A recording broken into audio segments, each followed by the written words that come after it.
Se você está vendo esse vídeo, provavelmente deve ser porque você tenha se interessado em aprender programação, ou talvez você tenha se interessado em criar aplicativos, tanto web quanto mobile, ou até mesmo fazer jogos de computador. Você entende a importância dessa atividade para o mercado de modo geral? A programação é algo que de fato vem crescendo cada vez mais no mundo devido aos avanços tecnológicos. Isso é algo que vemos todos os dias, cada vez mais. Hoje em dia vemos notícias como computador quântico funcional será criado pela Google até 2029. Cientistas acham um meio de armazenar todos os dados digitais em fitas de DNA e que todos os dados digitais de todo o planeta Terra poderia ser armazenado em apenas 20 gramas de DNA. Ou pesquisadores suecos desenvolveram uma bateria recarregável à base de cimento. É incrível que cada dia que passa, a tecnologia evolui cada vez mais. Isso se dá ao fato de que a evolução é exponencial, ou seja, quanto mais evoluímos e evoluídos nós estivermos, mais evoluímos e cada vez mais rápido, devido aos recursos que através de todo esse tempo de evolução nós fomos acumulando. E não é à toa que TI é uma das áreas que mais tem destaque e crescimento no mundo.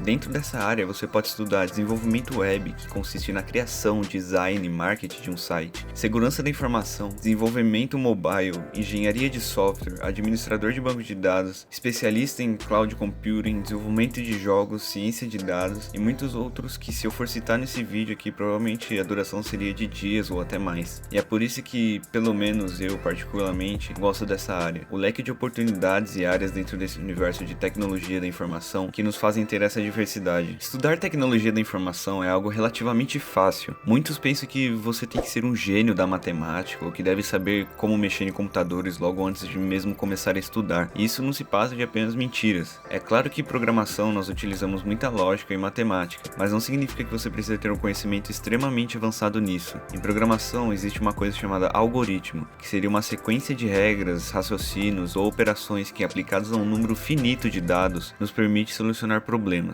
Por isso a lógica nos ajuda a programar, e o que seria melhor para fortalecer a nossa lógica do que matemática, que também é um exemplo perfeito de algoritmo. Vejamos uma equação do segundo grau. Nessa equação, o nosso problema é não saber o valor de x, então aplicamos uma sequência de lógica de algoritmos para poder encontrar tal valor. Primeiro, separamos cada termo da equação para facilitar o cálculo, então utilizamos a fórmula de delta igual ao b ao quadrado menos 4ac, e por final, aplicamos a fórmula de Bhaskara para enfim encontrarmos o valor de x. Em resumo, a programação, além de ser uma ferramenta poderosíssima em desenvolvimento de programas, apps e etc., também é algo que pode fortalecer seu raciocínio lógico para a resolução de problemas. Ah, Gustavo, mas você não vai parar de falar e me ensinar logo como programar? Eu quero logo para as aulas práticas, quero começar a fazer meus jogos, aplicativo, o que seja. Eu sei que as primeiras aulas deste curso podem ser um pouco chatinhas, mas é a base do que você precisa para começar de fato a programar. Quando eu comecei, eu tentei pular algumas aulas teóricas, mas só mais pra frente eu dei valor, porque são elas que mais te ajudam a entender o que se trata aquele assunto. Mas antes de darmos continuidade às aulas, vamos categorizar as áreas. Primeiramente, você deve ter em mente qual é a área que você quer atuar. No caso desse diagrama, temos 6 categorias. A primeira delas é jogos. Muitas pessoas no mundo se interessam por trabalhar com desenvolvimento de games simplesmente por sua paixão pelos jogos. Mesmo assim, é uma área da computação bem complexa e que exige muito comprometimento, dedicação e estudos. Os desenvolvedores de jogos projetam e criam jogos para computadores. Embora os requisitos de educação variem com base nos empregadores, muitos desenvolvedores de jogos em potencial procuram cursar o bacharelado de ciência da computação, engenharia de software ou algum curso semelhante. Mas não se preocupe muito com isso. Hoje em dia já existem cursos específicos na área de desenvolvimento de jogos, inclusive aqui no Brasil. Os profissionais dessa área utilizam o que são chamados de Game Engines, ou em português, motores de jogos, que é um programa de computador e ou um conjunto de bibliotecas para simplificar e abstrair o desenvolvimento de jogos. Dentre os principais motores de jogos estão Game Maker Studio, Godot, Unity, Unreal Engine e Construct. É claro que para começar o desenvolvimento de jogos dentro de uma engine, é fundamental saber a linguagem de programação que cada uma suporta, como por exemplo, a engine Unity suporta linguagens como C# e C++.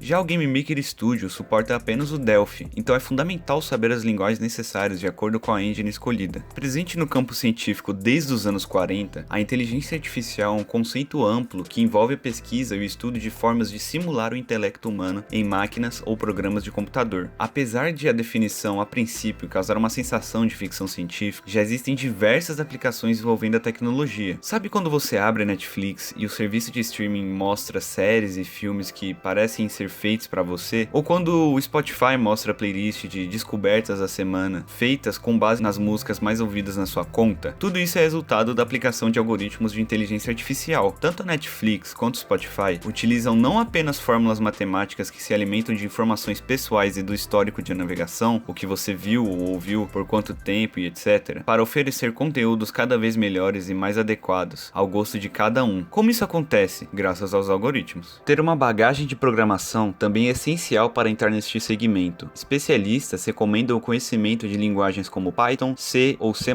para aplicar algoritmos e criar produtos envolvendo inteligência artificial. O desenvolvimento mobile é um dos nichos que mais crescem no mercado de tecnologia. Desenvolvimento de aplicações e sistemas para dispositivos móveis, por vezes utilizando apenas como desenvolvimento mobile, é toda atividade e processo acerca do desenvolvimento de software para dispositivos mobile. Dentro das corporações, a tecnologia mobile proporciona uma série de benefícios, entre eles o acesso mais rápido e prático às informações, o que facilita a análise de dados, o gerenciamento e a tomada de decisões. Dentro das corporações, a tecnologia mobile proporciona uma série de benefícios, entre eles o acesso mais rápido e prático às informações, o que facilita a análise de dados, o gerenciamento e toda a tomada de decisão. O primeiro passo para aprender a desenvolver produtos mobile é aprender a lógica de programação, e nesse sentido, fica um pouco mais fácil para quem já tem algum tipo de bagagem no universo da programação, mesmo que seja com web. Já a ciência de dados combina vários campos, incluindo estatísticas, métodos científicos e análise de dados para extrair o valor dos dados. Aqueles que praticam a ciência de dados são chamados de cientistas de dados e combinam uma variedade de habilidades para analisar dados coletados da web, smartphones, clients, sensores e outras fontes. Em 2017, a área de ciência de dados sejam cerca de 5 bilhões de mobile phones conectados, que serão responsáveis por produzir um fluxo gigantesco e constante de informação digital. A estimativa afirma que cerca de 90% de todos os dados armazenados em todo o mundo foram produzidos somente nos últimos 2 anos e seus rastros continuam se multiplicando a cada ano que se passa. As linguagens que mais se destacam nessa área são Python, linguagem R, Scala, Java, MATLAB, Julia e C. Por fim, chegamos ao desenvolvimento web, que basicamente significa codificar páginas para a internet. No entanto, essa tarefa vai além de utilização de HTML e CSS. As ferramentas básicas para a criação de uma página estática que apresenta informações que só podem ser modificadas com a edição do código-fonte. Ao contrário, as páginas em um site podem ser dinâmicas. Isso significa que o conteúdo exibido pode ser alterado sem interferência no código-fonte. Para que isso seja possível, as partes dinâmicas do site ficam armazenadas em um banco de dados que é acessado sempre que for necessário recuperar este conteúdo. As principais linguagens utilizadas nesse mercado são JavaScript, PHP, Python, Java, HTML, CSS e outros. Dentro deste campo, existem 3 tipos de desenvolvedores web, que são front-end, back-end e full stack. Os desenvolvedores front-end são basicamente responsáveis por se preocupar mais com a experiência de usuário, ou UX, e interface exibida para o usuário, UI, trabalhando principalmente com HTML, CSS e JavaScript. Já os desenvolvedores back-end tratam de tudo que está por trás das regras de negócio e construção das informações a partir dos dados. São esses programadores que fazem magia acontecer, desenvolvimento do código por meio de linguagens como Python, Java, PHP e SQL. E o full stack se trata de junção desses 2 tipos de desenvolvedores. E é assim que a gente encerra esse vídeo, explicando a importância da programação hoje em dia, seus benefícios e seus campos de atuação no mercado de trabalho. Espero que tenha gostado desse nosso primeiro vídeo de introdução a este mundo incrível que é a área de tecnologia da informação e te espero no próximo vídeo.